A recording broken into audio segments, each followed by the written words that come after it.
നിനക്കാ കരുതും അവൻ നല്ലയോ എരി നിനക്കാ കരുതും അവൻ നല്ലയോ എരി കഷ്ടങ്ങളിൽ നല്ല തുണയേശു കണ്ണുനീരവൻ തുടയ്ക്കും കഷ്ടങ്ങളിൽ നല്ല തുണയേശു കണ്ണുനീരവൻ തുടയ്ക്കും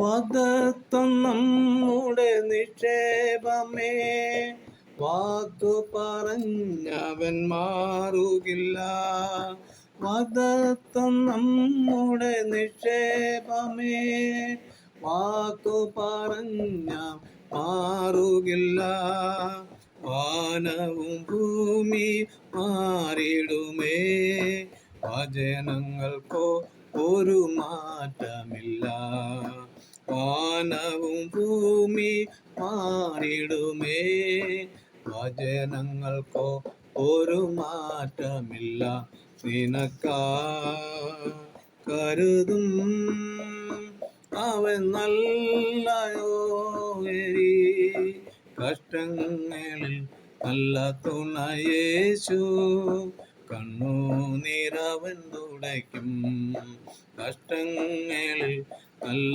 തുണയേശു കണ്ണുനീരവൻ തുടയ്ക്കും. ദൈവത്തിൻ്റെ നാമം മഹിമപ്പെടുമാറാകട്ടെ. പ്രഭാതത്തിൽ ദൈവദിനമായിട്ട് അടുത്ത് വരുവാൻ ദൈവം ഒരുക്കി തന്ന നല്ല അവസരത്തെ ഓർത്ത് സ്തുതിക്കുകയാണ്.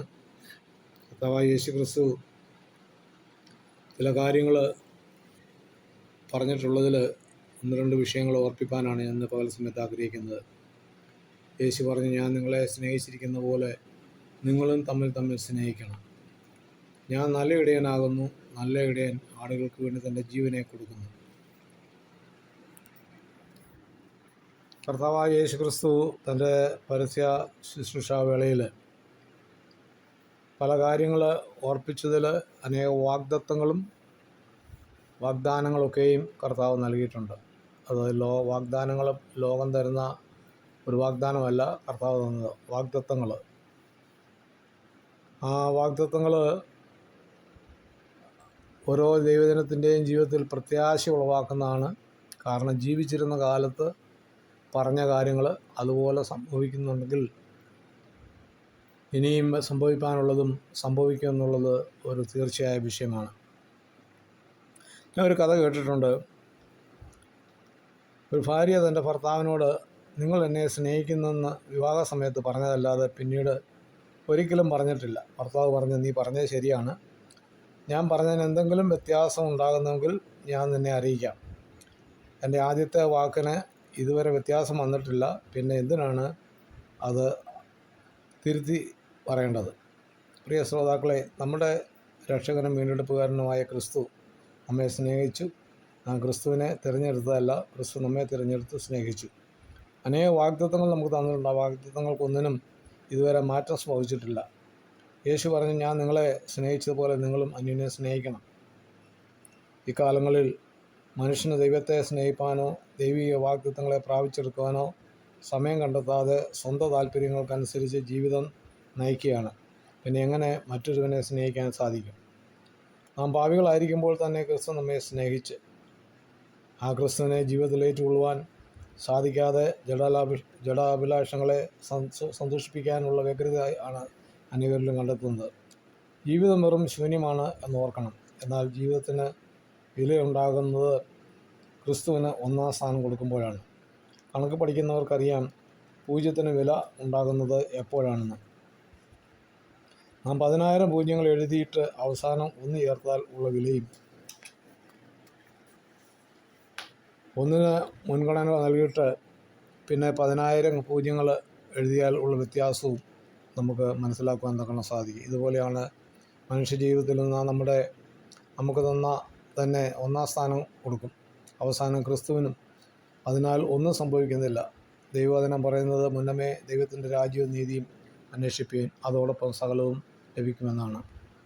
ലോകം, ജഡം, പിശാച് എന്നിങ്ങനെ മനുഷ്യനെ കാർന്നു തിന്നുന്ന ആ ശക്തികളിൽ നിന്നും ദൈവസ്നേഹത്തിൻ്റെ ആഴത്തിലേക്ക് ആരിറങ്ങുവാൻ താല്പര്യപ്പെടുന്നുവോ അവർക്ക് വേണ്ടി ദൈവം ഇറങ്ങി പ്രവർത്തിക്കും. മനുഷ്യൻ അനേക വാഗ്ദാനങ്ങൾ നൽകും, പക്ഷേ ഒന്നും നിറവേറ്റുകയില്ല. സ്വന്തം സ്ഥാനമാനങ്ങൾ ഉറപ്പിക്കാനും സ്വന്തം താല്പര്യങ്ങൾ സംരക്ഷിക്കാനും പലർക്കും പല വാഗ്ദാനങ്ങൾ നൽകും, പക്ഷേ അതൊന്നും പ്രവൃത്തിപഥത്തിൽ എത്തിച്ചേരാറില്ല.